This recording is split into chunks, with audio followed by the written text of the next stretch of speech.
യെശയ്യാ പ്രവചനം 53:10. എന്നാൽ അവനെ തകർത്തു കളയുവാൻ യഹോവയ്ക്ക് ഇഷ്ടം തോന്നി.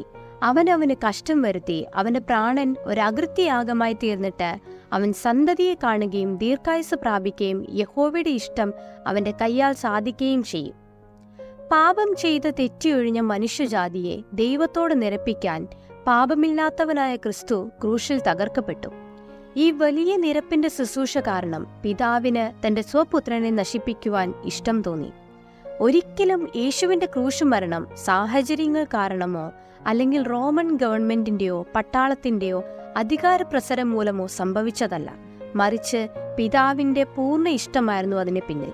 വർഷങ്ങൾക്ക് മുന്നേ യെശയ്യാ പ്രവാചകൻ പ്രവചിച്ചു പറഞ്ഞത് ഇതിന് അടിവരയിടുന്നു.